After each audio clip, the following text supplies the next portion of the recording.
Hey there, just a quick opening box video. Cables. I'm redoing my cables on my home theater system. I don't want to spend too much money.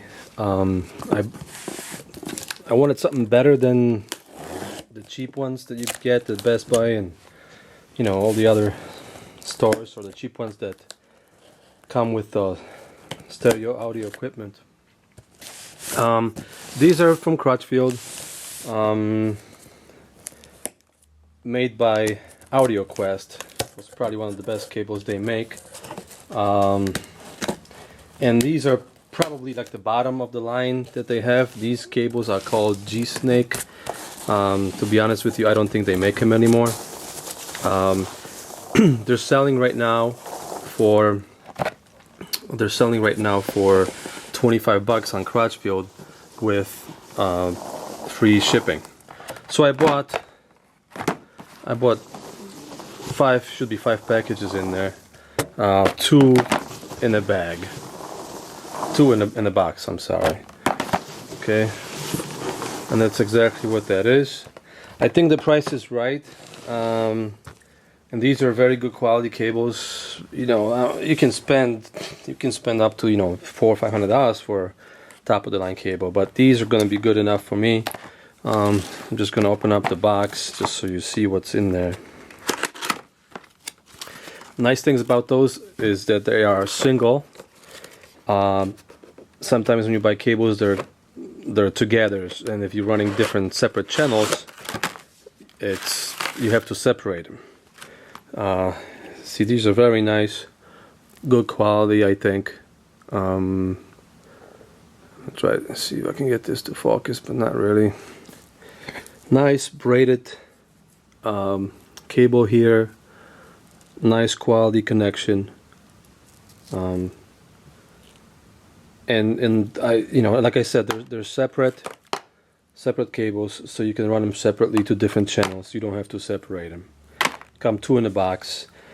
Usually they're about $50 when they used to make them, and then when they were selling. What I would recommend as far as cables, as far as these RCA cables, I wouldn't go over 2 meters, which is approximately a little over 6 feet, because I believe that that's like maximum for RCA cables to have a decent signal coming through. If you want to have run longer cables, then I would use balanced cables. But then for that, you need to have, pre-pro. You need to have amplifier that has balanced connections input, and I don't have that. So 1 meter would probably not be enough if you have your items and your gear separated too far. But up to 2 meters is fine to use RCA cables. Anything over that, again, I would use balanced ones. So, and I gotta say, Crutchfield, as far as service, they're one of the best. What I want to, their prices are not the lowest. Especially when buying something that's newer, they usually keep their prices at MSRP level. However, sometimes they do sell stuff at a decent discount. For example, back in the day when they used to sell the Yamaha RX Z11, which was a top of the line Yamaha receiver, they had when I called, they had 50 of them left, and they were getting rid of them, and they were listed at $2,500 back in the day, and I should have bought it. It was half the price of the original Yamaha Z11 receiver. I didn't buy it, but anyway, the prices, if you're looking for something and you come upon like these cables, for example, people sell them on eBay now, and they're selling them on eBay for $30, plus usually about $7 for shipping. So that's like $37. Versus here at Crutchfield, you get quality service, free shipping, $25. So that's pretty good, and it's a decent cable. I wouldn't go as far as buying $100, $200 cables, because you will not notice that much difference unless you really have top of the line equipment. So that's it. just a short little video. I'm gonna use these to run my. I'm gonna use my avr-4311 as a as a pre-amplifier, and run everything through 3 amps by Primaire. So these are the cables I'm going to use to connect from the receiver to the amp. Okay, so that's it. Thank you for watching.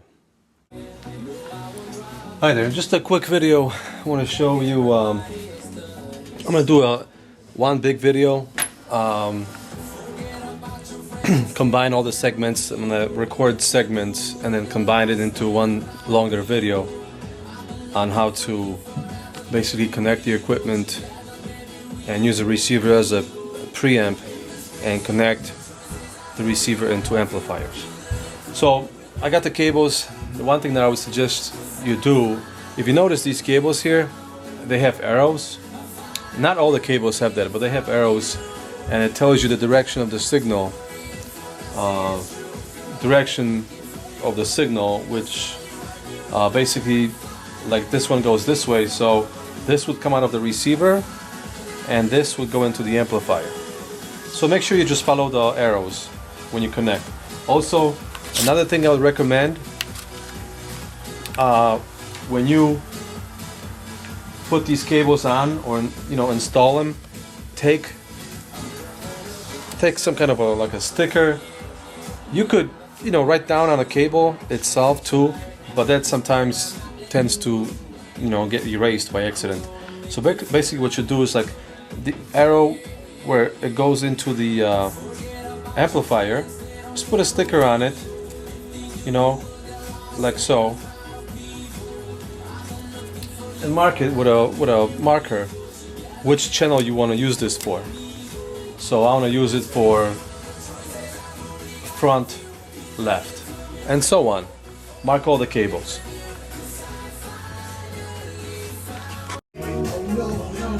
Here are all the cables labeled. Yeah, they're all labeled right here. Stretched out. Let them sit there for a little bit, stretch out.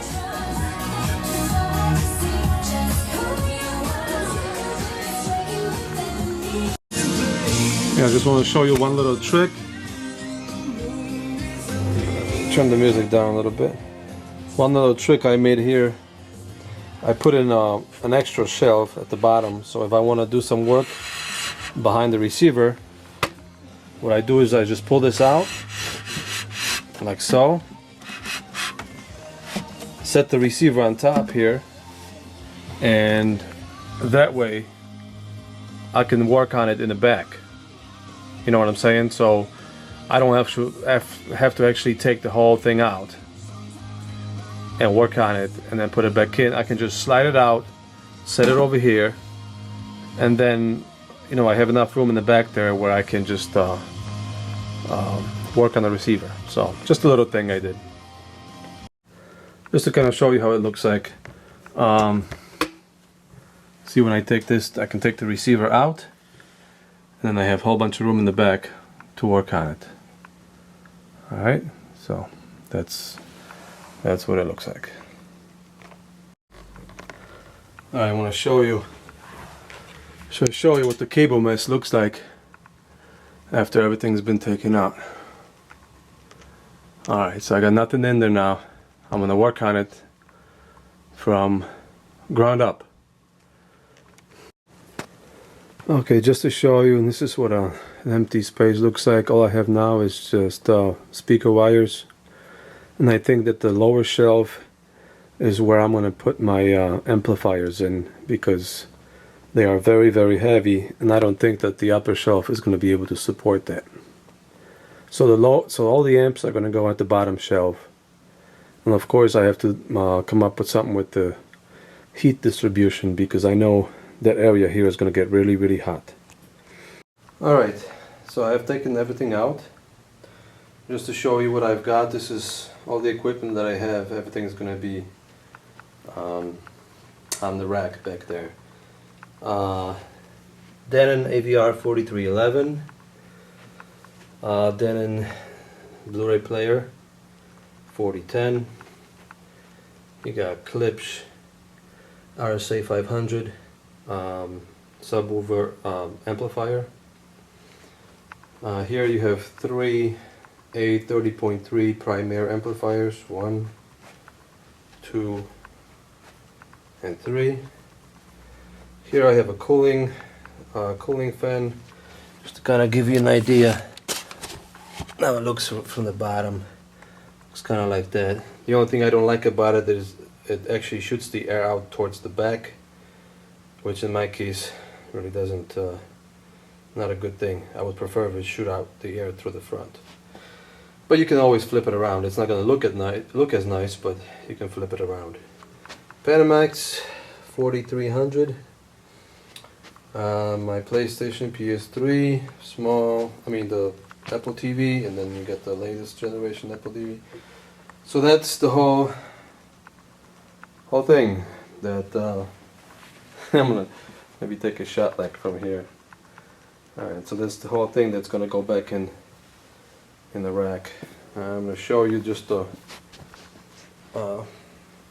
back of all these things, just so you know what they look like. This is one of the older versions of the 30.3, and if you notice on the speaker connectors, this is a newer one. Got the new speaker connectors on it. Okay. All right, this is the RSA 500. Okay. The 4010 by Denon. Very, very good Blu-ray player. Slow but good. And of course 4311. Alright, so that's it for now. Alright, just to show you how much one of those A30.3s weigh, I brought a scale here and I put one up on the scale, and as you can see, scale shows a little over 50 pounds. So, you know, 3 of those, and you need a shelf that supports 150 pounds at least. So that's going to be a challenge. Alright, just to show you all the pre-out cables are plugged in, including 2 sub-outs. I would prefer to plug in all the cables and then kind of flip them over to the front of the receiver and then put the receiver inside. Hey. So that's how it looks like. Okay, so this is most of the connections. I like to, like I said, do it ahead of time. The antennas, the triggers, the analog out, the Apple cable, Ethernet, Denon Link 4th, and HDMI cables, and 1 optical just in case I need it. So pretty much all the HDMIs are going to be used, and that's pretty much it as far as the cables. I'm going to flip them over on the top and then slide the receiver in, drop these down, and make connections with the amplifiers. Alright, this is how it looks like with the cables hanging off of it. So connected, everything is connected. Now I'm going to drop these behind and place the amplifiers right here. And again, don't forget to label it. Okay, I even put, you can see it's kind of shiny. I even put a scotch tape around it so it doesn't get erased. Alright, one more thing. I'm gonna run analog cables to external input from the Blu-ray player. I believe the analog does sound better, so it looks a little complicated with all these cables, but it's actually not that big of a deal.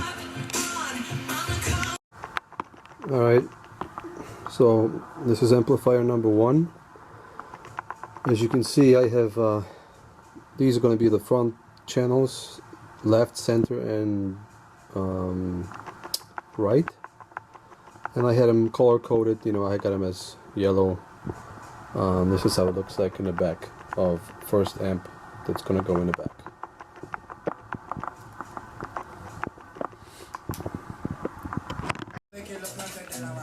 Okay, so I have rearranged it.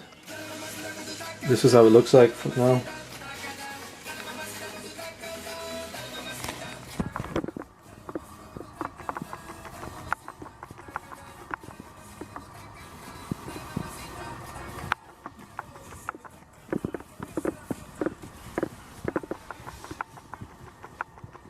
Alright, so basically what I did, as you can see, I got 3 amplifiers at the bottom here. Again, it's about 150 pounds, if not more, sitting on this shelf. I was comfortable here because I got a safe right here, so I know that's going to hold the weight. As you can see here, I put the cooling fan here, and I turned it around, so the exhaust is actually shooting out this way instead of into the opening. I can't turn it on and off, so basically what I do is just I unplug it. You know, if I see that stuff it heats up, I would plug this in and let it cool off. On top here I got the receiver with Blu-ray player. So everything, so receiver is right now running in preamp mode. It does not, the amplifiers, the amps on the receiver do not work at this point. It works as a preamp only, so that way it will not overheat right here, and you know, it's not going to run as hot. And on top here I got the in-wall subwoofer amplifier, you know, a couple of Apple TVs and the projector. So the reason I did it like this is because I've noticed how much of an improvement it is when you use external amplifiers. The music and the sound is much clearer, and it seems like there's a lot more depth into it, and dynamic range. So 3, 3, and 3, that's 9. I'm running 9 channels here currently, and I'm not doing the front wides, I'm doing the front heights. Okay, that's all I got.